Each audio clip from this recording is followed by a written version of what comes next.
She was hungry, poor, and had no proper place to sleep. He was rich, powerful, and had everything money could buy. But when his car broke down in the middle of the road, she did something no one saw coming. How did one small act of kindness from a poor girl change a rich man's life forever? Sit back and find out as we dive into this powerful story.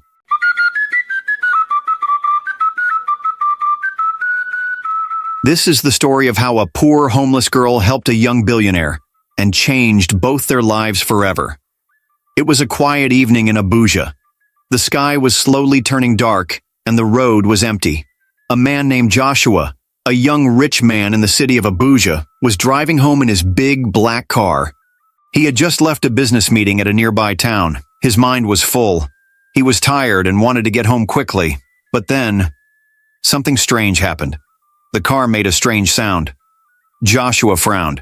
"What's going on now?" he said, turning down the air conditioner.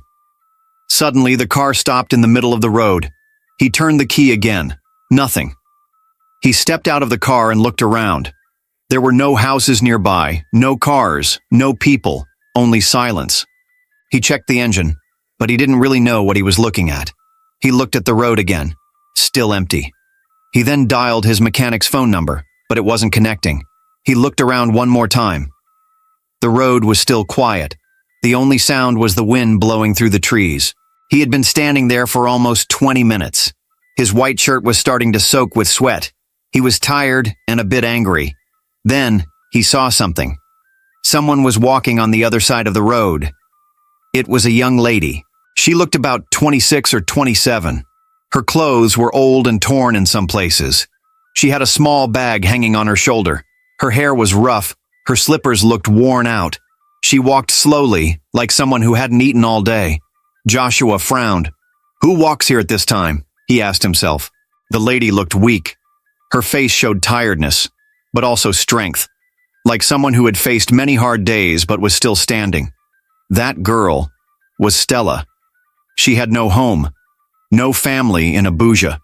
She had been sleeping in a wooden shelter behind a small shop, a bit far from that road. And yet even with all her pain, she noticed the man by the car, and she stopped walking. Stella saw the car bonnet open. The man beside it looked worried. He kept pressing buttons on his car key and looking into the engine like he was searching for something. She stood for a moment, then took a deep breath and crossed the road. Joshua looked up when he heard footsteps. "Good evening, sir," Stella said gently. Joshua stared at her. He was too shocked to reply. "Sir," she asked calmly, "do you need help?" Joshua paused. He looked at her again. He didn't know whether to trust her or send her away. Instead of answering her question, he asked, "Young lady, what's your name? And what do you know about a car engine?" Stella smiled a little and said, "Sir, I think you are judging a book by its cover." Joshua froze. That one sentence hit him deep. He took a step back and looked at her again.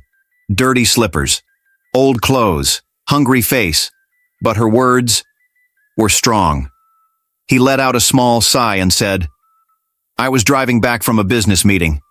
Everything was fine until the car just went off.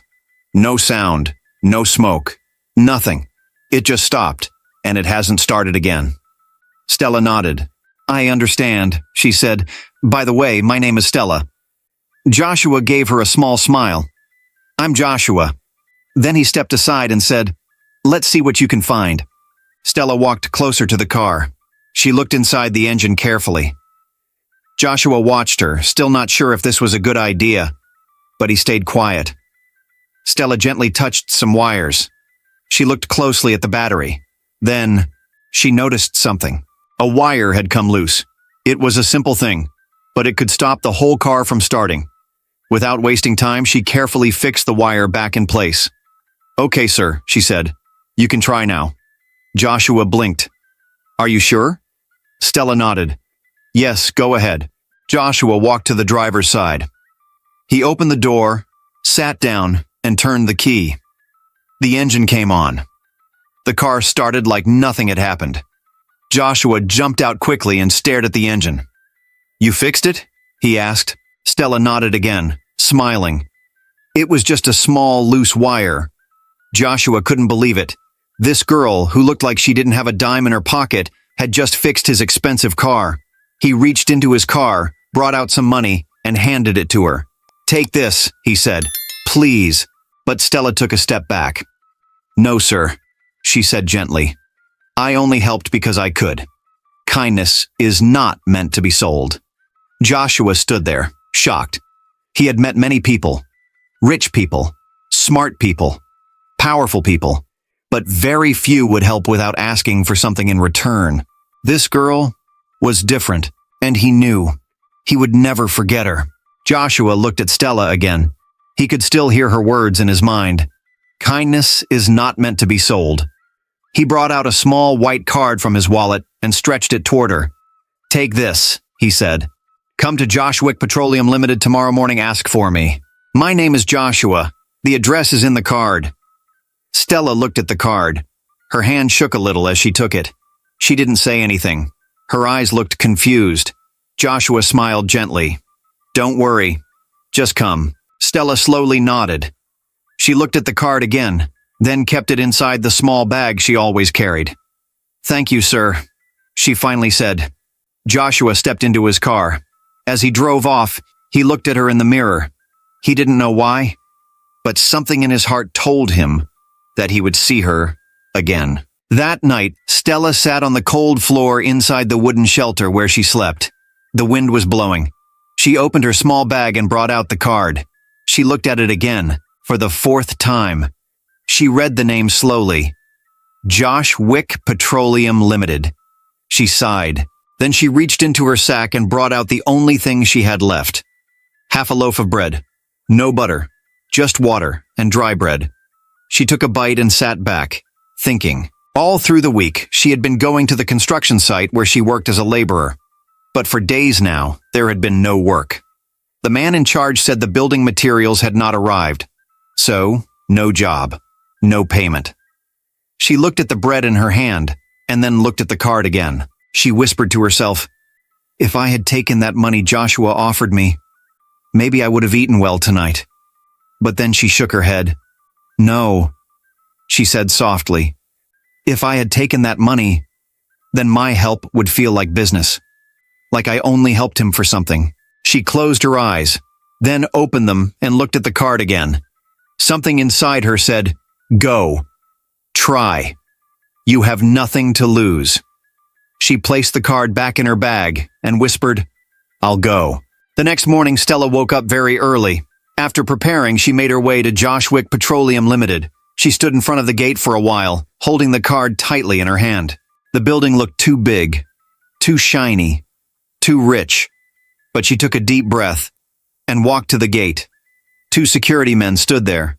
As soon as they saw her worn-out slippers and faded dress, they started laughing. "Madam, are you lost?" one of them said. "This place is not for beggars." Stella held up the card quickly. "I came to see Mr. Joshua," she said. The second man laughed louder. "You mean who? Joshua the boss? How is that possible?" Stella felt embarrassed. People walking by were starting to stare. "I met him yesterday. He gave me this card," she said, her voice shaking. But the guards didn't believe her. Stella didn't know what else to say. Her heart started beating fast. She felt like turning back, but she didn't. In the office on the 3rd floor, Joshua stood by the window, talking with one of his staff. Then something caught his eye. He looked down and saw a young lady at the gate. He looked again, and his eyes widened. "That's her!" he shouted. Before the staff could say anything, Joshua had already rushed out. He didn't wait for the lift. He ran down the stairs, 3 steps at a time. The guards at the gate were still arguing with Stella when the big office doors burst open. Joshua ran out, pointing at her. "Hey, let her in," he said. The guards turned in shock.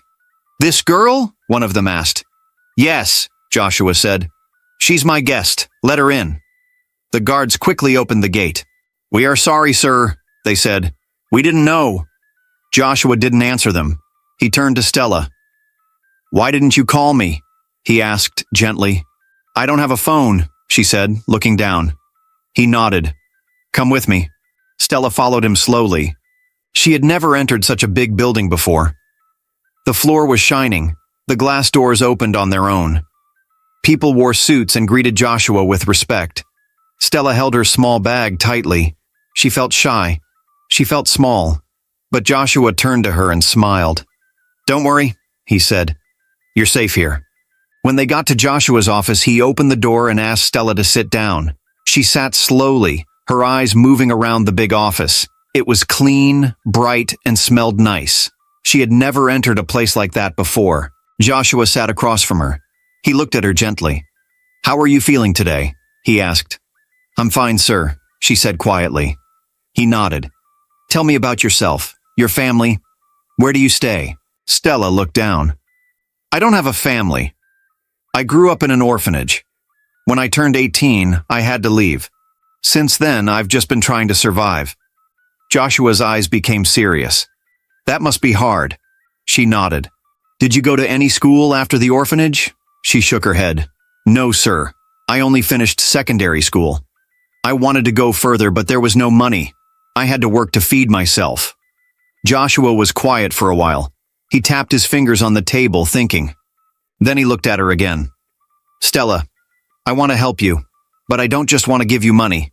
I want to help your future." She blinked fast. "Sir, I'll get you a personal teacher, someone who will teach you and prepare you for the exams you need to enter university." Stella opened her mouth, but no words came out. "I also want you to start working here in the garage," Joshua added.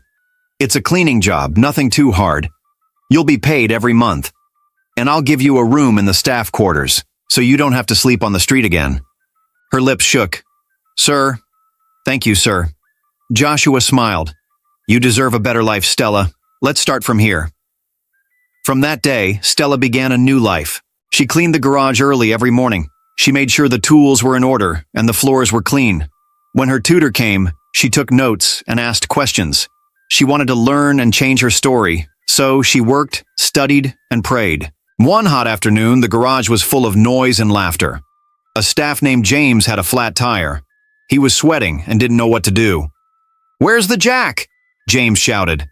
"It's there," another staff member replied, pointing to a corner. Stella walked over quietly. "Let me help," she said. James looked at her, surprised. "You sure?" Stella nodded. "I know how to do it." She picked up the tools and knelt beside the tire. She worked fast and carefully. She knew what to loosen and how to fix it. In 10 minutes, the tire was changed. Unknown to her, Joshua had walked in.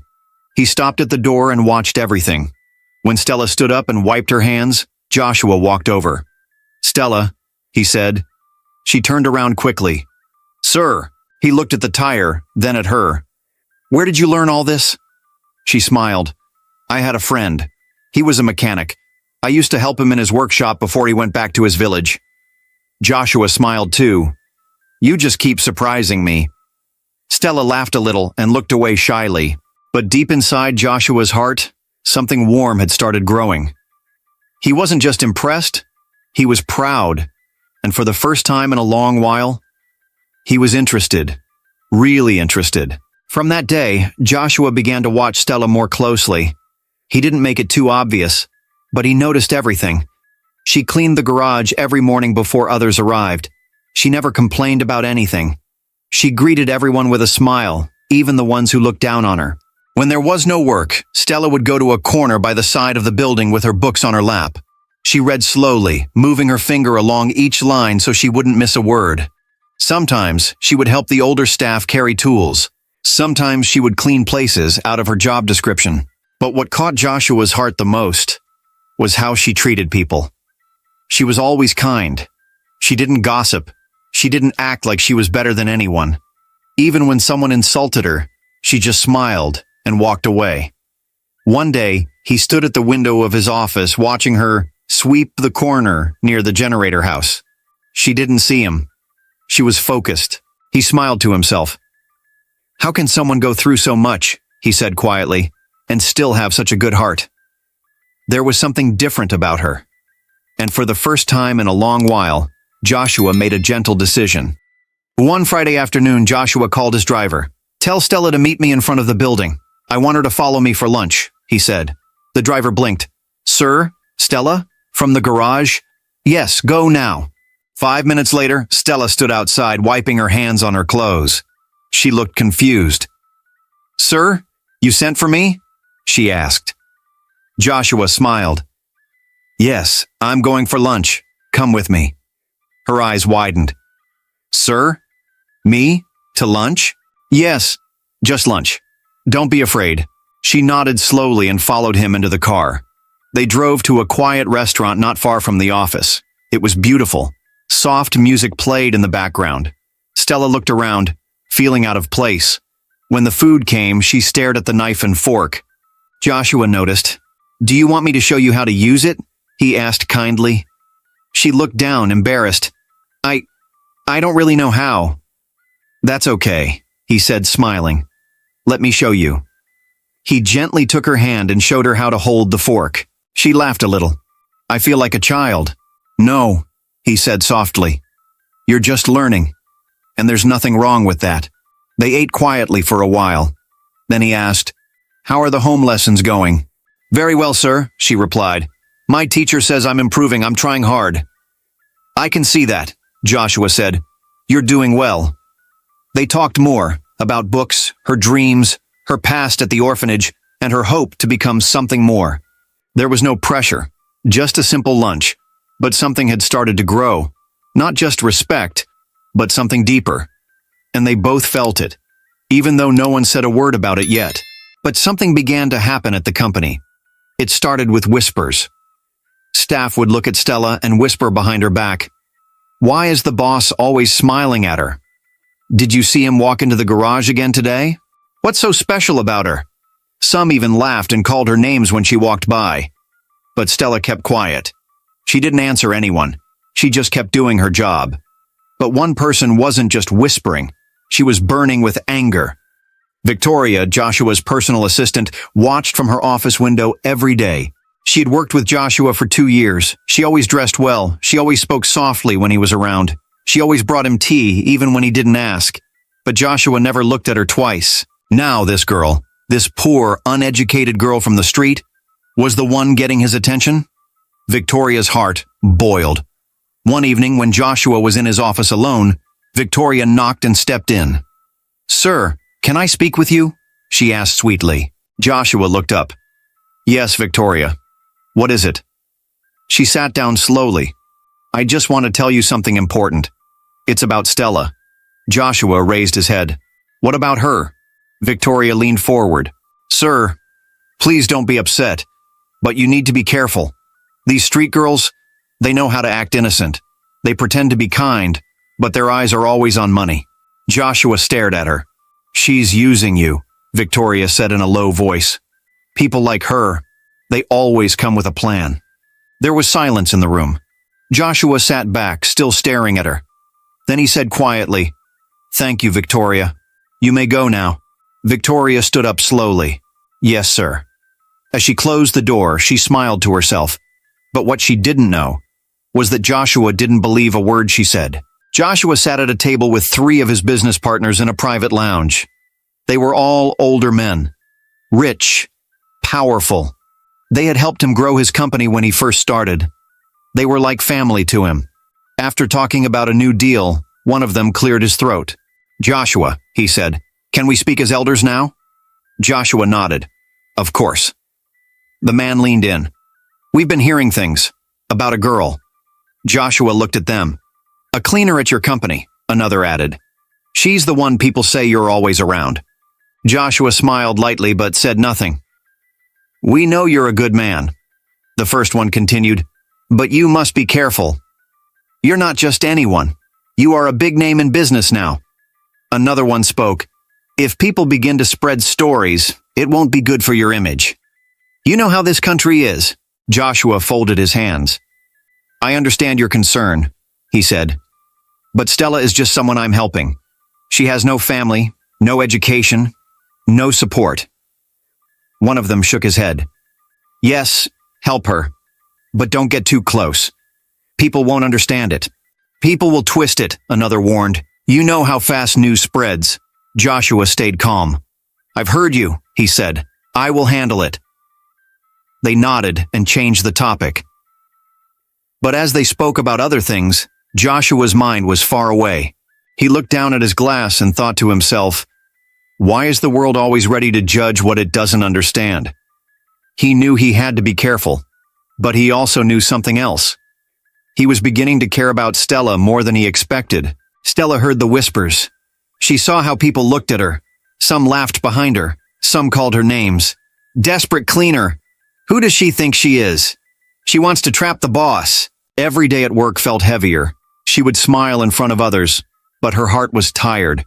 She didn't want trouble. She didn't ask for any of this. That night, she sat alone in her small corner at the staff quarters. Her hands were shaking. She held her lesson books in her lap and stared at them. School was the only thing that gave her hope. But even that was not enough anymore. I didn't come here to be insulted, she said to herself.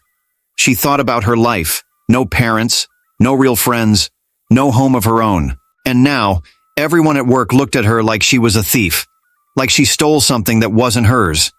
She tried to be strong, but she was tired.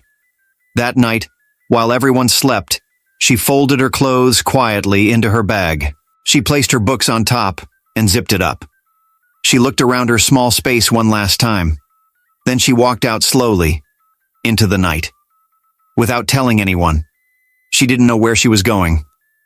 But she knew she couldn't stay there anymore. Joshua walked into the company the next morning with a smile, ready to ask Stella about her lesson work. But when he got to the garage, she wasn't there. He asked another cleaner, "Have you seen Stella today?" The man shook his head. "No, sir. She didn't come to work." Joshua checked her room at the staff quarters. It was empty. The bed was neat. Her bag was gone. He felt a strong pain in his chest. He called her number. It was switched off. He called again. Still off. He drove back to the same street where he met her the first time. He sat in his car for hours, watching the road, hoping she would walk by. But she didn't come. Day after day, he kept going back there. Morning, evening, night. He asked the people who walked by, "Have you seen a girl called Stella?" He described her. Some said no. Some just shook their heads. The phone he gave her had stayed off since she left. His heart was heavy. He couldn't sleep well. He missed her voice. He missed her laugh. But more than anything, he missed the peace he felt each time he was around her. And now, she was gone. It had been 3 long weeks since Stella disappeared. Joshua had searched everywhere. He asked the cleaners, the kitchen staff, even the gate man, but no one had seen her. Then one Tuesday morning, while Joshua stood by the company car park, one of the company bus drivers walked up to him quietly. "Good morning, sir," the driver said. Joshua nodded. "Good morning." The driver looked around and lowered his voice. "Sir, I saw that girl." Joshua's eyes widened. "What girl?" "The cleaner. The one they used to call Stella." Joshua stepped closer. "Where did you see her?" "Yesterday evening, around 5 p.m. She was at a construction site in a remote part of the city. I was driving past when I saw her. She was working at the construction site." Joshua's heart jumped. "Are you sure it was her?" "I'm very sure, sir. I even slowed down to look well. It was her." Joshua didn't waste time. He pulled his car key from his pocket and stretched it to the driver. "Take me there. Now." The drive to the area felt long. Joshua didn't speak much. He kept looking out the window, his hands tight on his lap. When they got to the construction site, Joshua stepped out. The sound of hammers and shovels filled the air. Men were moving sand, carrying blocks, mixing cement. Then, he saw her. Stella. She was wearing a big old t-shirt and long brown skirt. On her head was a block, a heavy one. She was walking slowly across the site. Joshua stood still. His eyes followed her every step. She looked thinner. Her face looked tired, but her eyes, still full of quiet strength. He felt his chest tighten. "What kind of woman is this?" he thought. "I gave her a chance to go to school. I gave her an opportunity for a better life. But when that life brought her shame and pain, she walked away, with nothing. And now, she's here, carrying blocks like a man." Tears pushed at his eyes, but he blinked them away. He took a step forward, then another. And then he called out, "Stella!" Stella looked up at Joshua. Her hands were shaking. She slowly bent down and dropped the block from her head. Then she wiped her face with her dirty sleeve and asked softly, "How did you find me?" Joshua took a step closer. She didn't look him in the eye. "I left that side of the city on purpose," she said quietly. "I didn't want to bring you shame again. I knew I didn't belong in your world." Joshua looked at her with so much care. He took her hand gently. "Stella, you don't belong on the street either," he said. "You belong in my life." Before she could reply, Joshua pulled her close and hugged her. Right there, at the construction site. He didn't care about the dust on her body. He didn't care that her clothes were dirty. He held her like someone who had found something very special. The workers on the site all stopped what they were doing. One of them whispered, "Wait, is that not Stella?" Another one said, "How does she know this rich man?" They all watched in surprise. But Joshua didn't even notice them. He looked at Stella again and said, "Get in the car." She shook her head lightly. "Joshua, But he stopped her. "Please, Stella. Get in the car." She looked at his face, then smiled a little, and quietly followed him to the car. Joshua turned to the driver and said, "Let's go." They drove straight to a big boutique. Joshua picked clothes for her, new dresses, shoes, and even a nice bag. Stella just stood there, speechless. After shopping, he said, "There's somewhere else I want to show you." Soon they arrived at a beautiful short-let apartment. It was quiet, clean, and full of bright light. His younger sister, Anita, who managed the place, came out smiling. Joshua said, "She will be staying here for now." Anita nodded and handed the key to Stella. Stella walked in slowly and looked around. The room was like a dream. Soft bed, small kitchen, and a sweet smell in the air. She turned to Joshua with tears in her eyes. "Joshua, this is too much," she said. But he smiled and said, "You're not going back to the company." She blinked. "What?" Joshua stepped closer. "You've done enough hard work. Now I'll set up a business for you. Something you can run while going to school." Stella covered her mouth with her hand. She couldn't believe it. This was the same girl who used to sleep outside in the cold. Now, someone cared enough to give her a second chance. And this time, she wasn't going to run away. 1 year later, Stella stood outside the university gate with a big smile on her face.